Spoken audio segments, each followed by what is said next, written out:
I had to grudgingly admit to myself that I still loved her and probably always would. But does she really love me? I realized that I didn't even know what love really was.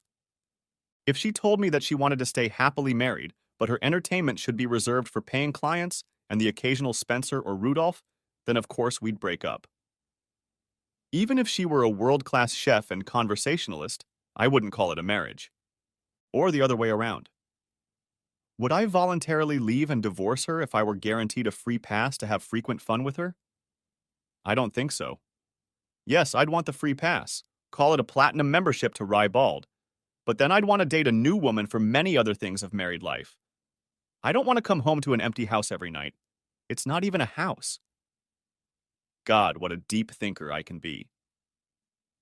One thing began to clear through the haze. We can't go on like this.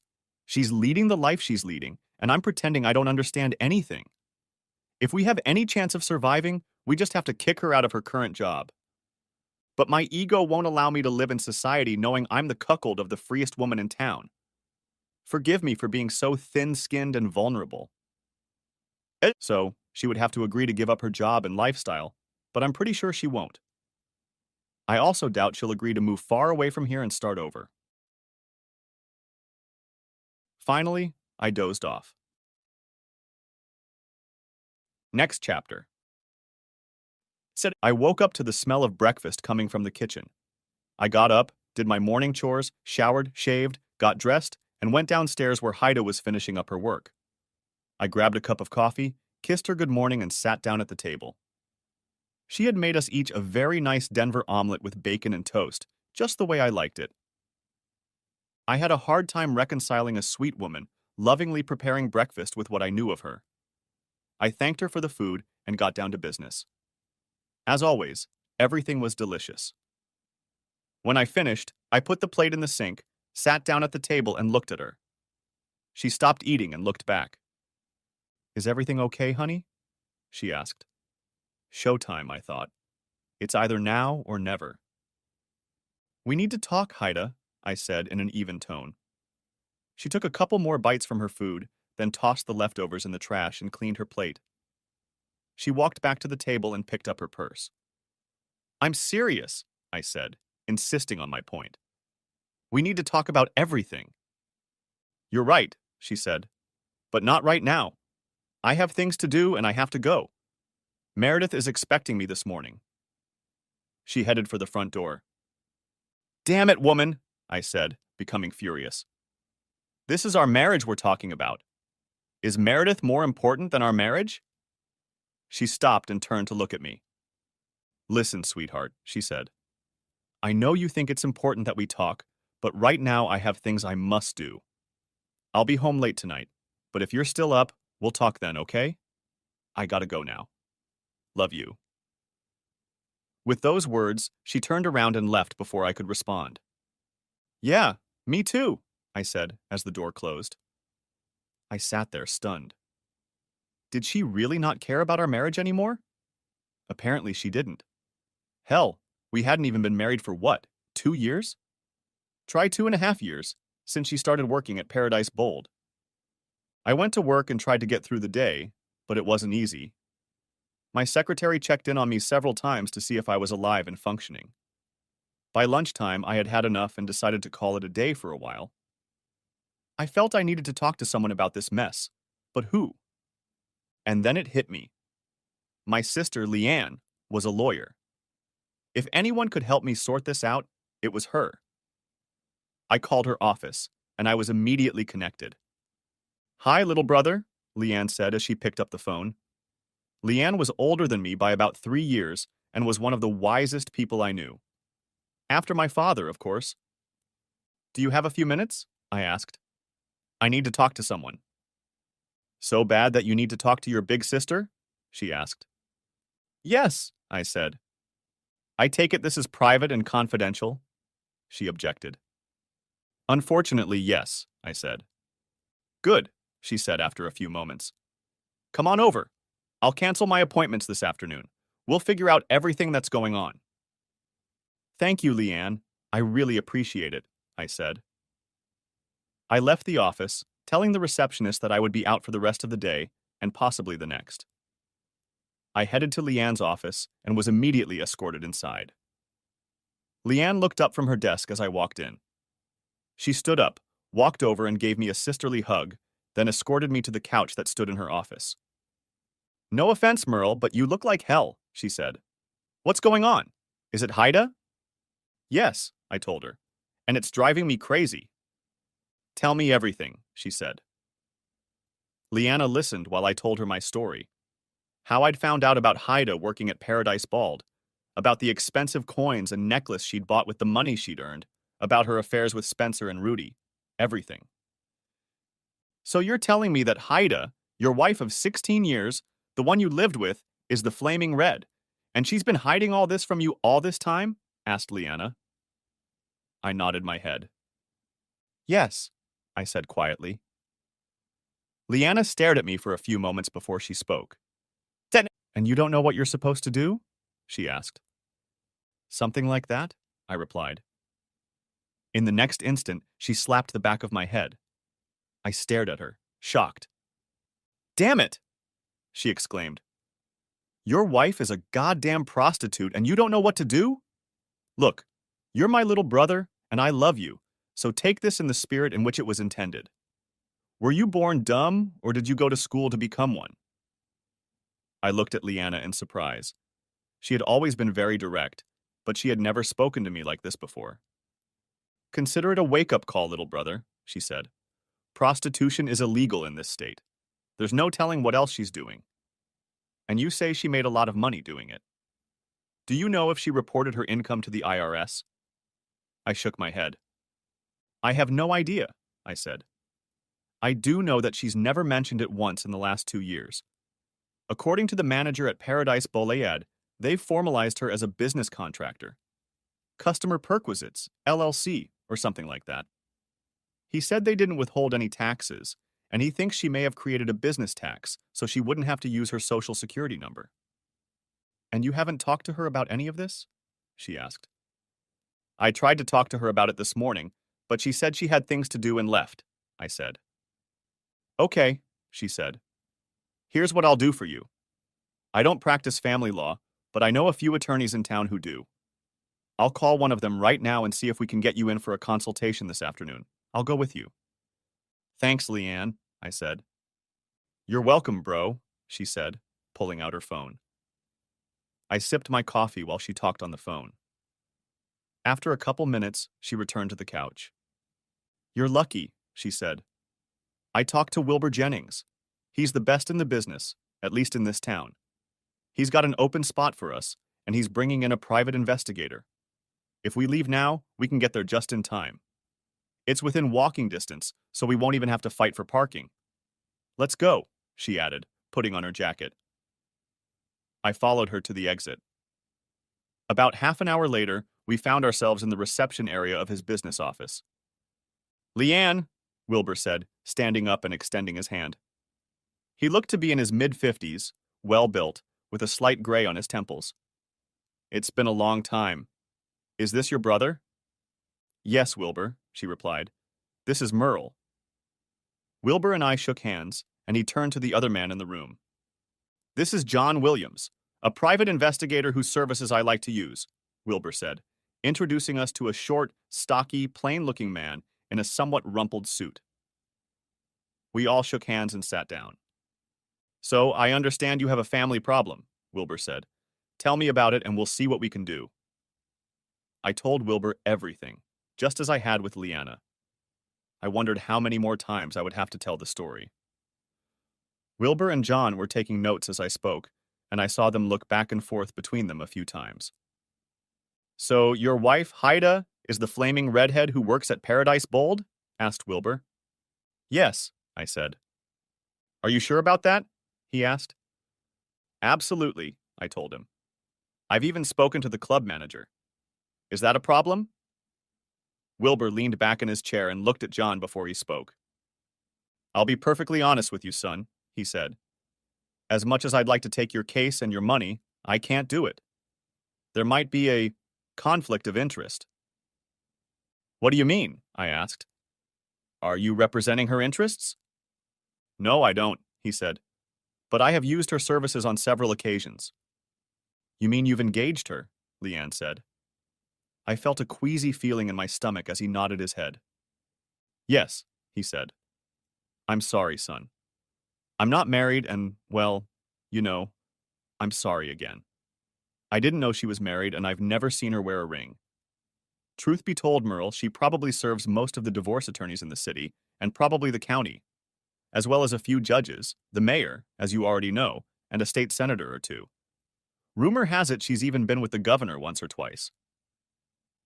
I thought prostitution was illegal in this state, I said. It is, he told me. There was no direct exchange of money, and she called her work stress counseling. I know it's a very fine line, but that's what it was. So, what should I expect if I decide to divorce her? I asked. He shrugged. I can describe your situation in 2 words, he said. You're totally screwed. First of all, this is a no-fault state. You can't even mention adultery in a divorce. Even if you could, it wouldn't matter since you've already said you agreed to an open marriage from the beginning. Second, this is a community property state, meaning you will have to share everything with her. Your bank account, savings, house, retirement plans, everything. You have no children, so naturally there will be no alimony. But you could be required to pay alimony. Alimony? I asked. Hell, she's already made more in 2.5 years than I've made in my entire life. Why should I have to pay alimony? Do you have anything showing how much she's made? Asked Wilbur. A 1099 form? Anything? No, I said. Nothing like that. Well, that's about it, he said. On top of that, she can hire the best lawyer, run up all sorts of legal bills, and make the court pay for it. There are lots of things she can do to stunt your development. For example, counseling. You end up with no real evidence to present in court. So what am I supposed to do? I asked. Well, I suppose you could just leave, he said. Don't tell her where you are. Don't inform her of anything. Just go somewhere and let her cook for a while. Maybe she'll use some of her money to hire an investigator to track you down and file for divorce herself. I can't do that, I said. I have a job here, clients here, and I'm not the type to run.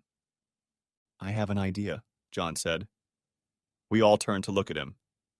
What is it? Asked Leanne. Why don't I follow her for a bit? He asked. Me and my team will see what we can come up with. I've got some friends left in Vice, and I know they've been interested in Ribble Lead for a while now. From what I've been told, that place is very good at avoiding the law. They seem to have a way of knowing when the undercover cops show up there. But they don't know me or the people who work for me. Maybe we can help the Vice squad shut the place down. How long will it take you to do that? Asked Leanne. Maybe a couple weeks, no more, said John. That's if you're willing to pay for my services, he added, looking at me. I thought about it for a while and made my decision. It would be expensive, but I had to have something. Sure, I said. Let's do it. I'd been saving up for another cruise, but with all this in mind, I decided screw the cruise. Okay, he said, holding out a card to me. He opened his briefcase and handed me a form to fill out and sign. I filled it out and handed him the prepayment check. Just let me know who will represent your interests, and I'll be sure to forward a copy of my report. Look, Merle, I'm sorry I can't do more for you, Wilbur said, holding out his hand. You helped, I said, shaking his hand. Thank you for your time. Leanne and I got up to leave. Before she spoke, she looked at Wilbur. If I were you, Wilbur, I'd stay away from this place from now on, she said. You and I both know what goes on there, and I'd hate for you to get in trouble with the state bar. He nodded his head. Got it, counselor, he said. We left and went back to her office. Merle, Leanna began when we returned. I know this has been hard on you, and it's only going to get harder from here. I know another lawyer we can talk to, but she's gone on vacation with her husband in Europe and won't be back until 2 weeks from now. Let's see what John can dig up, and when Lisa gets back, I'll give her a call. Okay, I said. In the meantime, you need to pull your head out of your ass, she said. Dig deeper, see if you can find tax forms, anything. Try to stay calm when you're around her. I know it won't be easy. You already know she's a brazen liar, so take everything she says with a grain of salt. And don't go after her lovers. I don't want to have to bail your sorry ass out of jail. Got it? Got it, I said. Good, she said. If it gets really bad, call us. Ron and I have a spare room you can stay in for a few days if you feel you need it. And remember, it'll be taken care of, one way or another. Thank you, Leanne, I said. I appreciate everything you've done for me. She smiled and hugged me. You're welcome, she said. I left her office and drove home, determined to find everything I could. I figured I had a few hours, since it was unlikely I'd see Haida before midnight, judging by her recent schedule. I started looking deeper, even going up into the attic. I was somewhat surprised to see a fairly new box, the kind used in offices for papers, folders, and the like. I opened it and saw several file folders. Several of them contained small envelopes with DVDs in them. I guessed what was on them, but I took a few to look through them anyway. I also saw something else. Tax forms, 1099-AS, completed 1040-S, and various forms regarding self-employment and so on. I looked, and sure enough, the 1099-S were written out in the name of Customer Perquisites, LLC. According to those forms, she made almost $1.5 million in 1 year. The next year, she had already earned nearly $2 million. Damn, I thought. She had to work hard to make that kind of money. But where did it all go? No way it all went to an old coin and a necklace. I looked deeper and found a recent statement from Fidelity Bank Limited in the Cayman Islands. According to it, she had a little over $40 million in her account. Damn it. I couldn't help but think that she intended to use that money for her escape. But that wasn't all. In another folder was what looked like a contract. As she read it, it became clear what it was. Haida wasn't just a dancer and an expensive prostitute. She was a star, with a contract to appear in 10 feature films. In for pennies, in for pounds, I thought. No wonder she was always away. I kept looking. In one folder were medical forms and bills from about 14 years ago. According to them, Haida had gone in for a C-section. I realized what an abortion was. She had also had a tubal ligation to prevent subsequent pregnancies. Now I knew why we didn't have children. Apparently she paid for everything in cash, so I never saw a bill or anything on the disbursement statement. Was she really messing with me even then? I remembered the playful bickering we'd once exchanged after my first out-of-town business trip. I hope you didn't hit on all the guys at the club, I'd said, when she told me she'd gone to Ribald while I was gone. This was at the very beginning of our marriage. No, silly, just a few guys, and none of them were even worth bothering with. None at all, she said in a teasing tone. I remembered that she made similar sarcastic remarks to me on subsequent trips. Eventually, I just stopped asking. Now the sordid truth seemed to be revealed. And that wasn't all. I found calendars going back 14 years. There were entries for several dates, and I realized that they were days when I was out of town on business.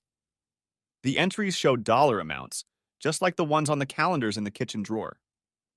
Some of the amounts were staggering. There were other notations as well.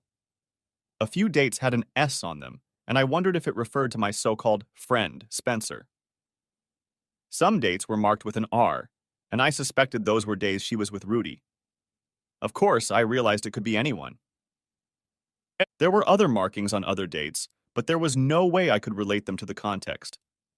I saw dates labeled with an M and figured they were the days we were doing this. I couldn't help but notice that some dates had more than one label, like M and R. I almost got sick thinking that maybe she was with me after having fun with another man. Behind the calendars, I found a small book of entries, seemingly an accounting book. It looked like she'd started keeping it after 2019, which explained why I didn't see anything beyond that date on the calendar found in the kitchen. There were individual counseling entries and even larger fees entries that appeared about every 3 months. I didn't summarize it, but it seemed to me that she could have easily made a couple $1 million in a year. Looking further in, I found envelopes stuffed with cash. In all, I counted about $6,000 and found folders of Haida's photos. Some showed her on stage, others with one and often several men. I wondered why she'd left them here and put others in a folder she'd found in the kitchen. I took the application, hospital paperwork, tax forms, and the contract with Paradise Bolliard Productions and went to my home office where I made copies on our printer. I called Leanna to inform her of my findings. "Holy crap," she said. "Tell you what, scan them and email them to me, okay?" "Consider it done," I said. It didn't take long, and when I was done, I put them back, hoping Haida wouldn't notice that her box was open. I went back to the computer and picked up one of the DVDs. Something told me I would regret watching what was on it, but I felt compelled to. My initial assumption turned out to be correct. The next few videos showed her in a motel room having fun with clients. I ejected that disc and inserted another. This one showed the same thing. But the next videos were different. They showed her with only one man. In one, I recognized the mayor of our town. In another, I recognized Spencer, my so-called friend. The last video on the disc was of Haida and her friend Meredith. "God, that was so great," Meredith said. "Yes, it was," Haida said. "I bet poor Merle would go crazy if he saw us now," Meredith said. Haida laughed. "He'd probably ask for a manual or something to understand what just happened," she said, causing her friend to laugh. "And seriously, how much longer do you plan on doing this?" asked Meredith. Haida shook her head. "I don't know," she said. "Probably as long as I can. Maybe a couple years. Paradise Bolliard owns me for a while longer, at least until I finish all 10 movies. Merle doesn't know, and hopefully never will." "Dad, do you think you could ever go back to having only one man?" asked Meredith. "I don't think so," my wife replied. "Merle is a nice guy, but there's no way he could ever satisfy me on his own. Not anymore. Besides, we don't do it more than twice a week, and even less lately." "Do you think he has something on the side?" asked Meredith. "No, not Merle," Haida said. "Once, a long time ago, but that was it." "And seriously," said Meredith, "you know he's going to find out somewhere along the way. It's not like you kept it all a secret. I mean, you've been photographed in public with the mayor. What are you going to do?" "I don't know," Haida said. "Maybe throw myself on his mercy. Even if he kicks me out or divorces me, I've got plenty of money. It'll be hard, but I'll manage. I don't think he'll miss me much. I haven't been home much lately." Damn true, I thought. As I watched, Meredith looked up at the camera. "Turn the damn thing off, will you, Greg?" she asked. "Greg? That's Meredith's husband?" The video ended after that statement. I knew I'd have to talk to Greg before it was over. I wondered how much he knew about their antics. I pulled out the disc and locked them all in my desk. I sat at my computer, trying to make sense of everything I had seen and heard. I turned off the computer, grabbed a beer, and sat in front of the TV. I didn't pay attention to what was on. It was just background noise to me. It was hard for me to see, and I realized that I was actually crying. I went upstairs and washed my face. I looked at myself in the mirror, and I didn't like what I saw. My face was still red, and my eyes were swollen from crying. But I knew that divorce was the only way out. There was no way I could stay with a woman I couldn't satisfy. I went downstairs and got a sandwich. All this shit was making me hungry. I thought about going out, but my heart just didn't lie to it. I looked at the clock and saw that it was 10 o'clock at night. Time flies when you're having fun, I thought sarcastically. Haida was still nowhere to be seen. There were no messages or calls. True, she had said she'd be home late, and I guessed why. I opened the Life 360 app on my phone, and it showed that her phone was in Ribald. Of course it is, I thought. I turned it off and went to bed. I woke up hearing the garage door open. I looked at the clock and saw that it was 2:30 in the morning. Awesome. Today was officially my birthday. Happy goddamn birthday to me. I wryly wondered how much she'd cooked today and closed my eyes. I heard her walking upstairs to the bedroom.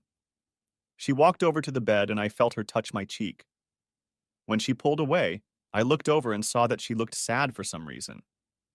She went into the bathroom and closed the door. A few minutes later, she came out of there in a long nightgown and climbed onto the bed. She started to snuggle up to me, but I turned on my side and moved away from her. She kissed the top of my head and lay back down. I thought I heard her sobbing into the pillow, but I didn't care anymore. After a couple hours, I heard her quiet snoring and decided to get up. I put on my robe and went downstairs as quietly as possible, grabbing her phone off the charger. I went into my office and looked through her message history like I had done before. I noticed that there were more messages between her and Spencer. "So, how's that wimpy little asshole doing?" he asked her. She obviously didn't like the question. "Stop calling him that," she said. "Why? Isn't that what he is?" wrote Spencer. Wrote Spencer. Wrote Spencer. "He's not a wuss," she replied. "Maybe not, but he's a toady," Spencer said. "And you made him that way." "Stop reminding me of that," she said. "So did you have fun with him after our last conversation?" asked Spencer. "No," she replied. "Good," he told her. "Are you going on a cruise?" "A cruise? What cruise?" I hadn't heard anything about it. "Yes, I'm going," she wrote. "It's going to be hard to explain to Merle." "You don't have to explain to him," he said. "Just tell him you're going. From what I hear, you can make a lot of money." "That's true," she said. "Are you going?" "Pretty expensive for my taste, but I might go," he said. "From what I hear, they're already sold out," she said. "I guess they are," he said. "Maybe I'll see you when you get back." "Kay, I gotta get back to work." "TTYL," she wrote, ending the correspondence. I had to find out about this cruise. Would she really go on a cruise without telling me? Or worse, would she just say she was going and expect me to just go along with it? This was getting out of control. I looked around some more and saw that she had gotten a message that looked like a money order. I opened it, and as far as I could tell, she had managed to earn a little over $2,500 today. No doubt about it. I closed it all up, put her phone on charge, and went back upstairs. The next morning, Haida made breakfast as before, and I dutifully ate what she made. She sat and watched me while I ate. Apparently, she was somewhat disturbed by the lack of a hello or a good morning kiss. "Are you okay?" she asked. I stopped chewing to look at her. "Uh-huh," I mumbled, returning to my food. "Did you sleep well last night?" she asked. "You seem a little grumpy this morning." "I guess being alone does that to you," I said. "Are you going to be home tonight or not?" "Sorry, but Meredith and I will be busy again tonight," she said. "Sure," I said. "You know, there's something else we need to talk about. Do I need to make reservations in advance or something? Is there a reservation agent I should call?" "Of course not," she said. "Why do you think so?" "Oh, I don't know," I said sarcastically. "Just the fact that I hardly ever see you. It seems like you're only home to sleep. Then you change and go out again." "Look, I have things I need to do too," she said. "Whatever," I said, getting up from the table. "I've got to get to work. I'll see you when I see you." I grabbed my jacket and keys and headed out the door. I heard her say she loved me, but I didn't say anything back. She was done with me. After lunch, I got a call from Leanna. "Hey, little brother," she said. "How are things at home?" "Not great," I replied. "Why don't you come over to our house tonight? Ron and I would like to celebrate your birthday," she said. "That sounds nice," I said. "Will Haida be around?" she asked. "I don't know," I replied. "Well, it would be better if she wasn't," Leanne said. "I got a call from John. He said he had some information, so I invited him too. Is that okay with you?" "Yeah, sure," I said. "What time should I be there?" "Come any time after work," she said. "I'll leave here around 4:30 in the afternoon." "Then I'll see you around that time," I told her. We finished talking and I went about my business. I got out a little early and checked the 360 app to see where Haida was. Sure enough, she was at Rybald. again. I shook my head and drove to Leanne's house. Leanne and Ron met me at the door.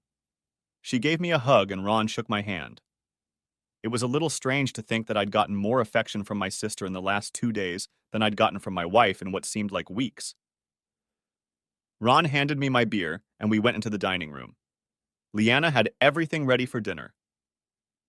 The doorbell rang just as she was putting the freshly made lasagna on the table. Ron opened the door and invited John inside. We all sat down at the table and enjoyed our dinner, followed by ice cream and cake. Naturally, they wished me a happy birthday as I blew out the candles. Afterwards, Leanne handed me a birthday card. I found it quite funny and had a good laugh for the first time in a long time. John opened his briefcase and pulled out the report. He handed me a copy and started talking as I read the report. "I don't want to be the bearer of bad news, especially after such a wonderful lunch," he said. "That's okay," I said. "It was bound to come out sooner or later." "I gotta tell you, Merle," he said. "Your wife is a real star in Paradise Ballade. But there's something you need to know." "What's that?" I asked. "The club is sponsoring a 5-day cruise for adults in the Caribbean," he said. Of course, when word got out that Flaming Red was participating, tickets sold out almost immediately. Our source at the club confirmed to me today that she took part in the cruise some time ago. "Oh my God," Leanne said. "Happy goddamn birthday," I said. "So when is this cruise taking place?" "The hostesses, that's what Rybald calls them, are scheduled to leave for Miami on Friday," John said. "The boat leaves Saturday and should be back sometime Wednesday." He pulled out a poster and held it out to me. "Sun, Sea, and Fun," the poster read, written in garish red and yellow letters. "Join Flaming Red and friends for Rybald Windjammer's first Caribbean cruise." The poster depicted a modern schooner on the water. In the upper right corner was Haida's smiling face. "Is that supposed to be the ship they're coming on?" I asked. "Yes," said John. "It's supposed to be a cruise to the Bahamas. I don't think I need to explain what will happen on that cruise." "No, I get it," I said. "We also learned that the cruise will be used as a set for her next adult movie," John said. "Flaming Redhead in the Caribbean or something like that. As we found out, people who bought tickets will be able to see her live performance." I felt like I was going to throw up. "I'm sorry, Merle," he added. "It's okay, John," I said. "I guess I should have expected it." I looked at Leanna. "When will your friend be back from Europe?" "In 2 weeks," she replied. "Is she really as good as you say she is?" I asked. "The very best," said Leanne. "She hates cheaters with a passion." "Well, when she comes back, I want to file for divorce," I said. "Do you think you'll have enough for your vice friends?" I asked John. "I think so," he replied. I nodded my head. "Good," I said. "Let me know how much I owe you. I think I have enough proof for my purposes." We talked some more and then ended the meeting. "I'm sorry," Leanne said before I left. She gave me a sisterly hug and I shook Ron's hand. "If there's anything I can help you with, let me know." "Thanks, Leanne," I said before walking away. By the time I got home, I was exhausted. Of course, Haida wasn't home, so I got into bed and fell asleep almost immediately. I woke up to the smell of bacon, and after getting ready for work, I went downstairs. "Where were you last night?" asked Haida as I sat down at the table. "I tried calling home, but there was no answer." "I was at Leanne's," I said. "She and Ron invited me to a birthday party last night." "Oh my God," Haida said. "Yesterday was your birthday? I completely forgot. I'll make it up to you, I promise." Yeah, right. As if her promises meant anything to me. "Don't worry about it," I said. "Just so you know, I'm spending this night with Meredith," she said. "We're flying to Miami early tomorrow morning for a shopping excursion." "Oh?" I asked. "When did this happen?" "We've been talking about it for days," she said. "I know it's last minute and all, but she said there are tons of flea markets this weekend, and we can get some really great deals." "Does this shopping excursion include a 5-day Caribbean cruise?" I asked. She looked at me, shocked. What are you talking about? What cruise? I don't know what you're talking about, she said. I opened my briefcase and pulled out the poster John had given me last night. I tossed it on the table. This cruise, I said. The one with flaming red. Yeah, I know who and what you are, I told her. Stop lying. She stared at the poster for a moment before she spoke. I could see the wheels turning in her head. I, she stammered. Don't give me your shit, I said. You've been lying to me our entire marriage, haven't you, Red? I don't know what you're talking about, she said. Bullshit, I told her. Were you ever going to tell me about your abortion 14 years ago? I wondered why we never had kids, and now I know. I tossed the hospital papers on the table. You had your tubes tied then, too. Tell me the truth. Was it even my baby? I don't know, she said. I had fun with a bunch of guys while you were gone. I don't know whose baby it was, and I didn't want to take the chance that it wasn't yours. I'm sorry. I should have told you. Yeah, you should have, I said. Were they paying you to entertain them? How can you ask me that? She asked indignantly. Oh, please, I said. I know about your career as a highly paid prostitute and actress. How long have you been getting paid? She trembled and tears ran down her face. I started taking entertainment money after my abortion, she said quietly. I shook my head. We had an open marriage, remember? We both agreed to it. Yes, we agreed, I said. But I think the word open implies a modicum of truth and respect for the other partner in the marriage. The truth is that you disrespected me, humiliated me, and lied to me for at least 14 years. Isn't that true? Hell, you had an affair with the mayor for crying out loud. I tossed a newspaper clipping on the table that showed her with Rudy. But you're not completely innocent, she said. No, not innocent, I replied. At the beginning of our marriage, I had an amusement with one person, Cindy. But that was it. And you knew all about it because I told you. I've been completely faithful to you ever since. But you're goddamn low. How many guys have you slept with in the last 14 years? A few thousand? And now you're a goddamn prostitute and an actress. You're damn lucky you didn't get caught by the cops. Were you going to tell me about this? Were you ever going to tell me about your offshore account in the Caymans or the expensive coins and necklaces you have stashed upstairs? She looked at me, shocked. You know about that? She asked. I nodded my head. Yes, I know, I said. I also know that you've been having fun with my so-called friend, Spencer. You even did it once at a pig roast my company threw not too long ago, about 100 yards from me. And I know he wanted you to cut me off completely. Tell me, wife, how many times have you had fun with him this month? I don't know, she answered. Maybe 5 or 6 times. 5 or 6 times, I said. That's more times than you've been with me in the last month. Do you know what it's like to be considered the biggest cuckold around? Do you know how you humiliate me? I may have to leave town because of you, you damned lying bitch. Tears streamed down her cheeks, but they had no effect on me. You know, I've asked myself a million times if it's okay to cheat in an open marriage, I said quietly. You've shown me that the answer to that question is yes. I could probably handle a casual one-night stand, but I can't handle what you've done. It's not just the lack of physical attention. It's the total disrespect you've shown me for the past 14 years. I'm sorry, she cried. If you want, I won't go on the cruise. I'll stay home. I'll leave Rye bald. I'll be loyal to you from now on. I shook my head. No, I said. You won't. You won't be able to. Loyalty is impossible for you right now, and you're already committed to this lifestyle of yours. Besides, our marriage is broken anyway. Go have your latest affair as a married prostitute. After all, that's what you are. What did you say to Meredith? That there's no way I can satisfy you on my own anymore?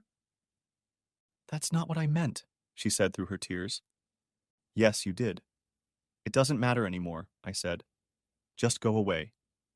I once loved you with all my heart, but I can't accept what you've become, and I don't want to stay with a man who constantly lies about everything. Go away. Have your affair. Make your damn movie. Do what you have to do. Just know that I'll file for divorce when you get back. But I don't want a divorce, she said. Frankly, my dear, I don't care what you want anymore, I said, repeating the famous line from the old movie Gone with the Wind. I'm done with you. Goodbye. Don't be here when I come back. I never want to see your face again. I gathered the papers from my desk, threw them back in my briefcase, and left for work. I wanted to ask her about what she kept in the kitchen, but I decided it didn't matter. Not anymore. I made my point and was done with her. Later that evening, I got a call from Greg, Meredith's husband. Merle, what's going on? He asked. Haida is very upset. She says you're going to divorce her. Is that true? Yes, it is, Greg, I said. Nah. But I thought you were okay with her being with other men, he said. Up to a point, yes, I said. But the more I dug, the more I found out, the less I liked it.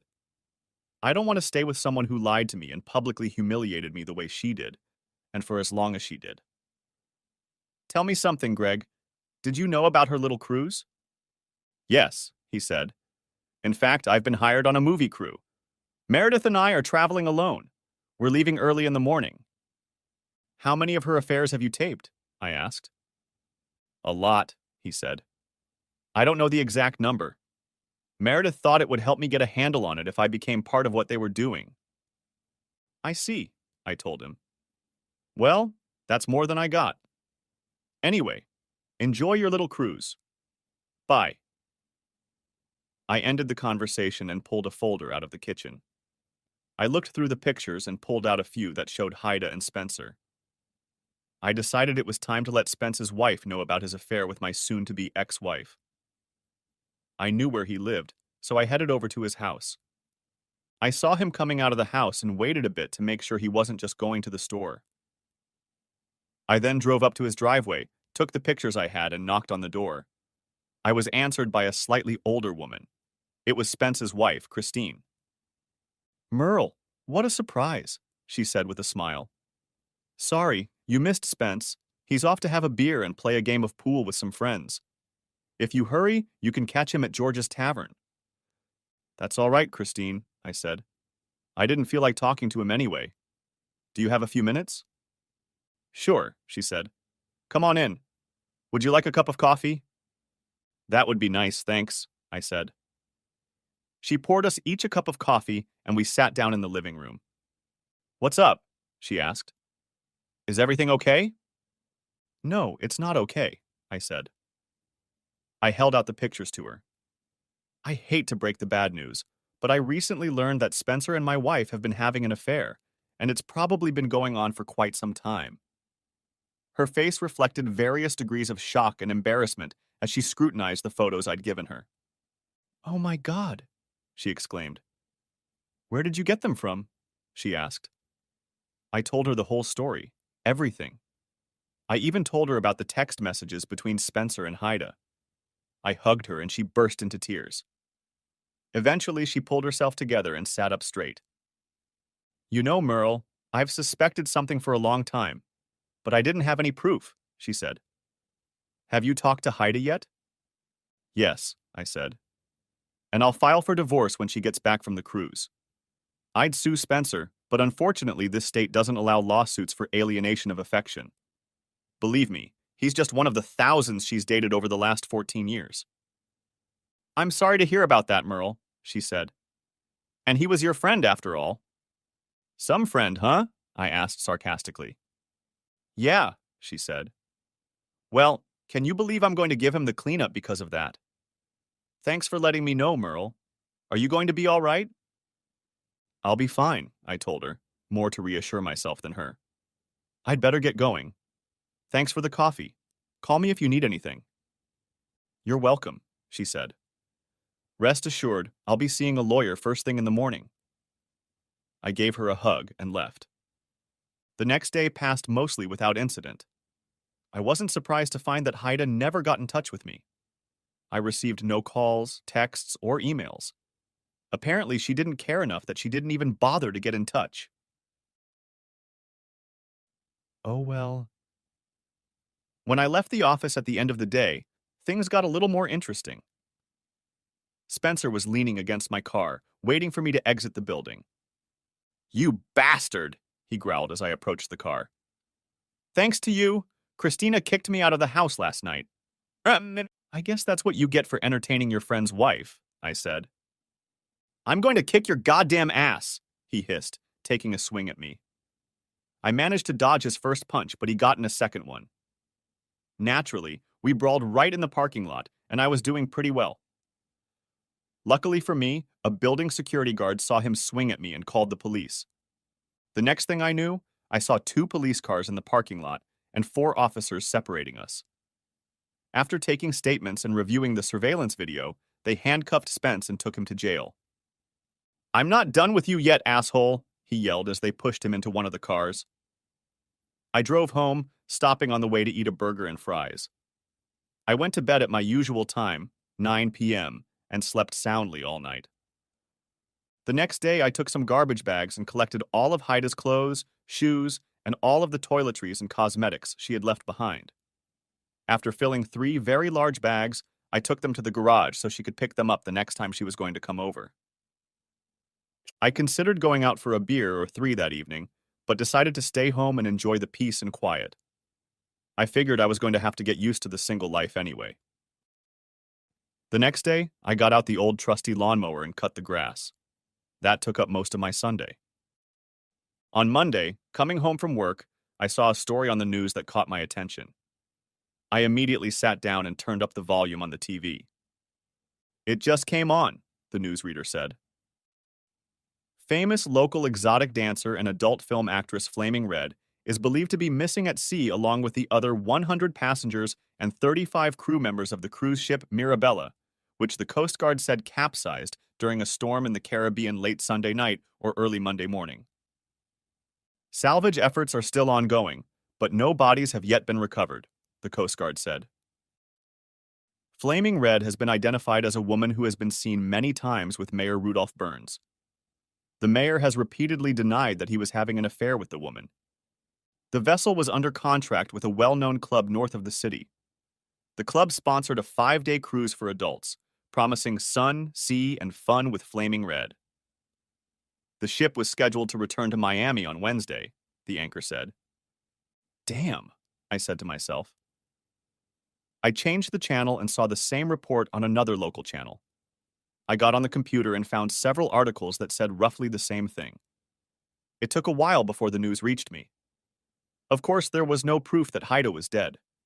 But still, as angry as I was at her, I didn't want her to die. I picked up the phone and called Leanna. "Have you seen the news?" I asked when she answered. "Yes," she said. "I've seen it. They still haven't found any bodies. Are you okay?" "I'm in mild shock right now," I told her. "I never wanted this." "I know," she told me. "Let's give them some time to finish their search and see what the investigation shows. Maybe you should come and spend a couple days with me and Ron." "No, I'll be fine," I told her. "But thanks anyway." "Okay," she said. "Do you still want a divorce if she's found alive?" "Yes," I said. "It's not a question." "Good," she said. "Just get some rest and try not to dwell on it, okay?" "Whatever you say," I told her and ended the conversation. For the next few days, I was miserable. I followed the news, hoping to find some information about Hyde, but there was nothing at all. I tried searching for her using the 360 app, but got nothing. I even called Rye Bald and talked to Devin, the general manager. He remembered me from that Sunday when I stopped by to see him. "I'm sorry, Merle," he said. "I haven't heard anything. I promise if I hear anything, you'll be the first person I call." "Thanks," I said, and ended the conversation. A few days after the first text, Leanne drove me to Meredith and Greg's house so I could pick up Haida's car. I couldn't help but notice the pile of papers on the porch, and it was obvious no one had been there in a while. I hadn't heard from anyone in almost 5 months. However, I didn't sit around and mope. I had plenty of time for reflection and introspection when I wasn't busy with housework. I was still a pretty good-looking guy who wasn't even 40 years old. I still had thick hair and a well-functioning penis, and I was still in relatively good shape.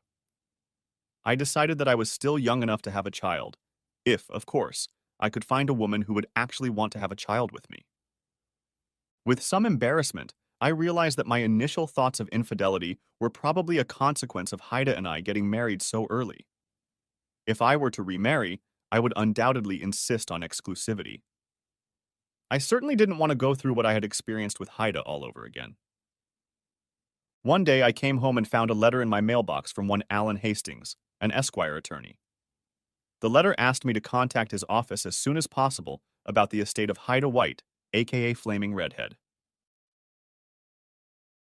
I called and made an appointment for the next morning. Alan stood up and greeted me with a thin smile as I was ushered into his office. After the receptionist left, he asked me to take a seat. "Please accept my condolences for your loss," he said.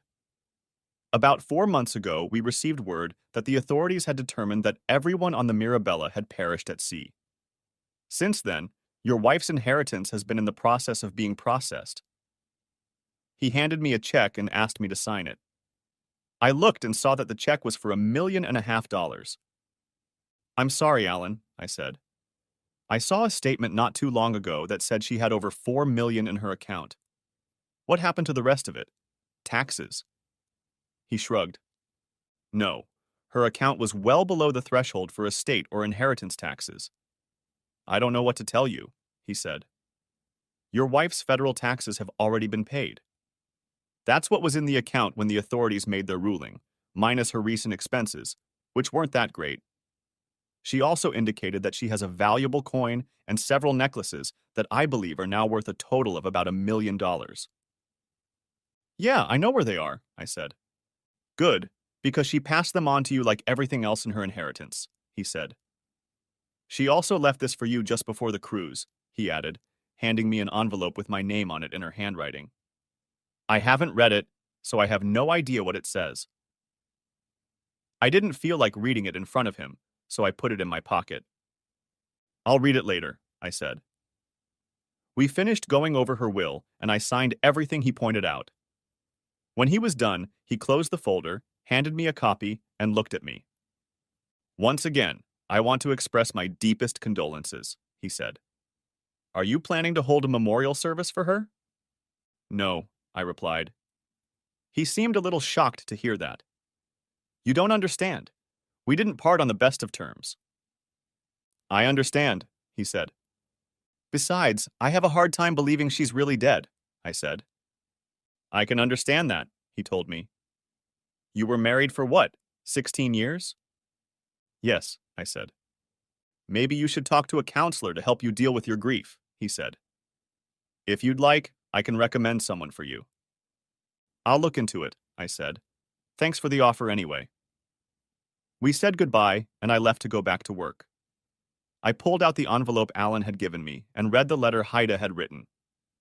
"My dear Merle," the letter began.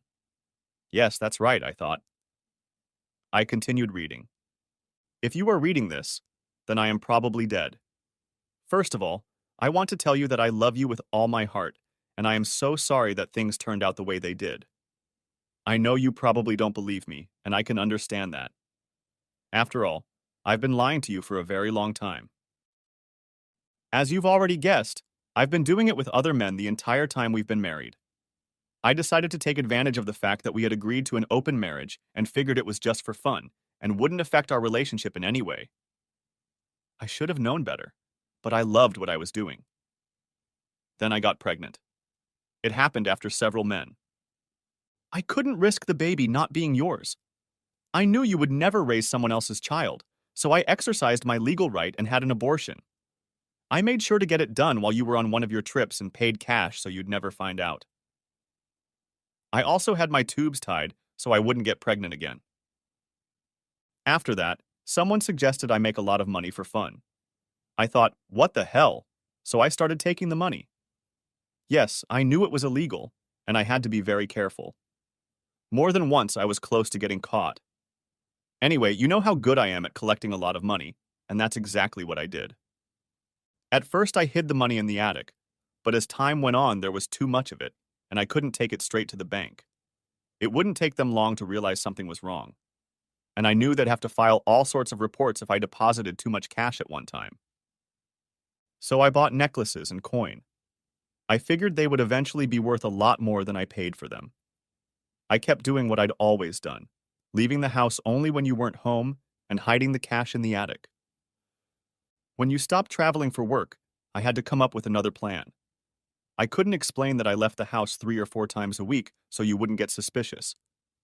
Of course, I kept looking for cheap things to sell to make extra money, and that's when I came up with the idea of working part-time at Paradise Bald. Remember when I started volunteering at the homeless shelter? At first, I actually went there, but after a while it became my cover, along with evening shopping trips with Meredith. By then, I was gone 3 nights a week. You can imagine what I was actually doing. When I got a job at Rye Bald, General Manager Devon suggested I work as a private contractor. He helped with the paperwork and even had someone help me set up an offshore account in the Cayman Islands. I still had a bunch of cash in the attic, and I used most of it to open the account. From there, things went on from there. And no, I didn't have fun with 2 state senators. It was actually 3 state senators, and also with the governor and a member of Congress. I hated to see this in her letter, as I didn't find anything funny, but I continued reading. Then Devon suggested that I do movies and pose for pictures. He said it would help increase my income and give me more exposure in the industry, no pun intended. So I agreed to do it. I was to star in 10 movies over 4 years, and I was promised to be paid a fee every 3 months. At this point, I had starred in 5, and the money was amazing. I became more bold and open about what I was doing. You can partly blame Spence for that. He decided it would be a lot of fun to cuckold you in public, and frankly, by then I thought it would be a lot of fun too. I'll admit, I've lost a lot of respect for you over these past few months, and for that, I'm truly sorry. You worked hard to take care of us, and all I did was entertain you for my own selfish pleasure and enrichment. Do I regret it? Yes. Oddly enough, I don't regret it, but I do regret what I ended up doing to you. I especially regret that I never got to give you a baby. You would have been an amazing father. So why am I writing this? I don't know. I just have this weird feeling that something might happen, and I want you to know the reason I acted the way I did. All I can do at this point is hope that one day you'll find it in your heart to forgive me. I'm not sure I could do that if I were you, but I know you're a much better person than I am. Please believe me when I say I love you, she wrote, and ended the letter with, Your loving wife, Haida. I folded the letter back up, put it in an envelope, and threw it in my desk drawer. It was very hard for me to believe that she really loved me. But could I forgive her? And why should I asked myself. She was dead and gone. Didn't she? I went about my business, and a couple of days later, I had a visitor in my office, one Alice Hastings. My secretary knocked on the door to get my attention and said, Let her in, please, I said. Alice, a rather tall, slender blonde in a business suit, entered my office. I shook her hand and invited her to sit down. What can I do for you today, Mrs. Hastings? I said, noticing her rings. I'm with First Fidelity Life Insurance Services, she said, and I'm here to deliver a payout to you. What payout? I asked. I don't have a policy on you. No, but your wife, Haida White, does, she said. It was a policy issued through her place of employment. I see, I said. I didn't realize she had a policy through her work. Yes, and she listed you as the beneficiary, Alice said, opening her briefcase. She pulled out an envelope and held it out to me. I opened it and found a check for $2 million. Is this real? I asked. Yes, it's real, she replied. The policy was for $1 million and contained a double indemnity clause. Since her death was ruled an accident, or more specifically, a natural disaster, you will receive $2 million. She held out the papers for me to sign, which I did. Is there anything else? I asked. No, she replied. I just wanted to deliver payment to you, Mr. White. Please accept our condolences for your loss. Thank you, I said, for the condolences and the check. She smiled as she stood up, and we shook hands again. After she left, I sat back down. I looked at the check and shook my head.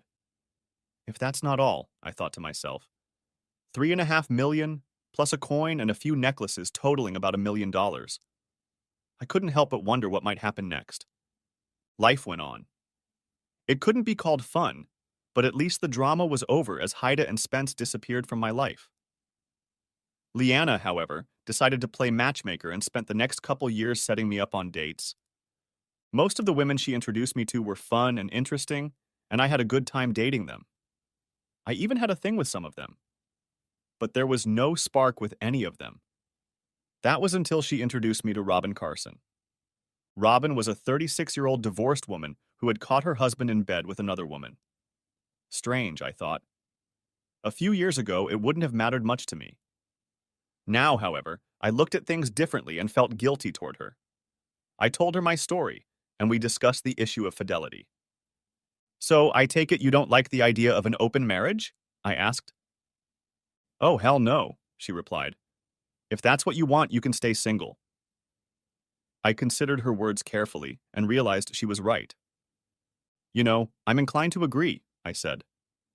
We seemed to get along well and dated for another 6 months before I popped the question. She squealed with delight as she hugged me. A little over a year later, she gave birth to a bouncing baby boy named Robert. Yes, I thought, holding my newborn son in my arms, this is how it should be. The epilogue is 26 years later. A woman was sitting at a table on the balcony looking out to sea. She had just read an article on her tablet about the man she once called her husband. According to the article, he had just resigned as CEO of an international fast loan company.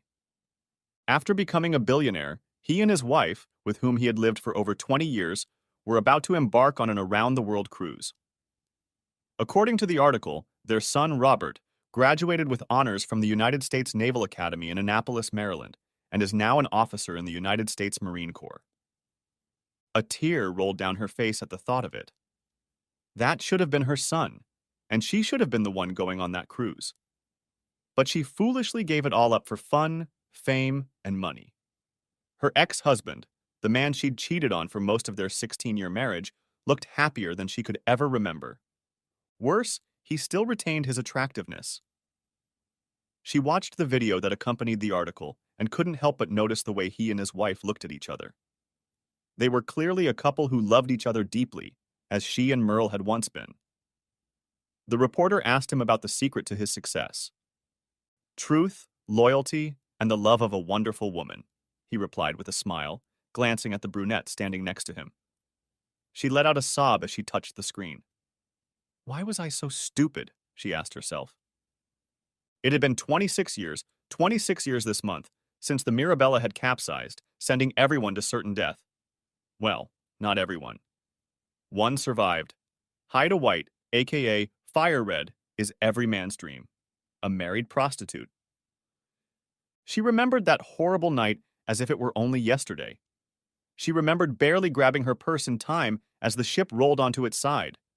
She had somehow managed to climb onto one of the few remaining life rafts. She remembered seeing her friend, Meredith, submerged underwater with her eyes and mouth open in panic. She reached out to save her friend, but couldn't get to her in time. For days, she huddled under a tarp on the raft, trying in vain to protect herself from the elements. Several times, she heard the sound of a helicopter in the distance, but the rescuers never saw her. She tried to put the sounds of screaming passengers out of her mind, but to no avail. Every time she closed her eyes, she saw Meredith watching her from the watery depths. Bobbing helplessly in the sea, she realized that she would never be rescued. Perhaps, she thought, it was for the best. After all, she would have to explain what she had been doing in the deckhouse that night that had so distracted the helmsman that he had failed to react to the danger ahead. Somewhere out there at sea, she realized that all those deaths were her fault, and she would have to answer for it. There were few supplies on the raft, a few cans of food and a small flask of fresh water. She managed to keep herself alive until a fishing boat came up and pulled her out. The captain of the fishing boat said they were headed for Georgetown on Grand Cayman Island. She knew that was where her bank was located. Perfect, she thought. They fed, clothed, and took care of her until they reached their destination. She thanked the captain with a handful of $100 bills she pulled out of her wallet and asked for directions to the bank. Luckily for her, her passport was still in her purse, so she was able to access her account and some money for the trip. A little over 2 months and $75,000 later, Haida White, aka Fire Red, was gone, and her place was taken by Anita Garrity, an American immigrant from Boston. Of course, all her papers and documents were forged, but they were good enough to pass the scrutiny of local officials. She didn't even look like the woman who had left her husband a little over 2 months ago. With a check for just over $2 million in hand, she had traveled to Costa Rica, where she bought a modest but cozy home on the Caribbean coast. Since then, she has lived there in relative obscurity, periodically keeping tabs on her ex-husband. She had hoped he would try to find her and tell her he forgave her, but that never happened. Now, she saw that the government had written off the Mirabella incident as a storm and announced that all the men were lost at sea, which meant that she was, at least from the government's point of view, dead. Nevertheless, she knew that the truth would eventually come out, as it always did. So she continued to hide. But it wasn't easy. Every time she closed her eyes, she saw her friend Meredith begging for help, sinking deeper into the water. 8 months after the government's announcement, she learned that Paradise Bold had been raided. The club had been closed permanently, and several arrests had been made. Of course, by then, Flaming Red had been replaced by a younger, more skirted and blonder version of who she used to be. As time went on, the world forgot about Red's existence. She also read about Spencer's stay in the county jail. Upon his release, he was destroyed by a very vindictive wife who brought him out in the divorce. She never heard from him again after that. Eventually, Rudy was recalled and left town in disgrace. The governor and state senators with whom she had aligned herself were re-elected. She continued to live her new life and tried to remain as reclusive as possible. She got to know many of the locals and became fluent in Spanish. She occasionally socialized with other immigrants, but never met or developed close relationships with any of them for fear that any of them might recognize her. Her dreams continued and became more and more vivid over time. Eventually, Meredith began calling out to her in her dreams, begging her to join them. More than once, she was tempted to end her self-exile by taking an overdose of sleeping pills, but somehow resisted the temptation. She had recently been diagnosed with a rare form of cancer for which there was no cure. All the doctors said she had no more than 6 months to live. Anita, or rather Haida, did what she always did and planned her demise. She wasn't going to rot in a hospice somewhere. She would die the same way she had lived, on her own terms. Turning off the tablet, she looked at the papers lying in front of her. She checked again to make sure everything was in order and signed at the bottom. She wrote a note to Lupe, a 40-year-old local woman who had been her only real friend for the past 15 years. She knew Lupe would be around in the next day or so to check on her, as she always did. "Lupe," she began. "I'm leaving to join friends I haven't seen in years," she added in her best Spanish. "Because of my diagnosis, I won't be coming back. Thank you for your kindness and friendship over the years. It has meant more to me than you can imagine. The house and everything in it is yours. I have also given you the balance of my bank account. Please send my love to your wonderful family. Love, Anna." She placed the letter and forms where she knew Lupe would see them when she arrived. Writhing in pain, she made her way to the dock where a small wooden motorboat was tied up. She had already checked to make sure everything she needed was on board. Gasoline, check. Drill, check. Diving supplies, check. Tequila and sleeping pills, check. Her plan was simple and straightforward. When she reached her destination, she would put on the diving weights, drill holes in the boat so it would fill with water and sink, then take a handful of sleeping pills and some tequila to numb the pain. After that, she would submerge herself in the water, and no one ever knew where she went. Unhooking the boat from the dock, she climbed in and started it up. Looking back at the house, she said her goodbyes and headed northeast. "I'm coming, Meredith," she said quietly, tears streaming down her cheeks. "I'll be with you soon." The end. Thanks for watching, I hope you enjoyed it. So subscribe to my channel and watch the next video.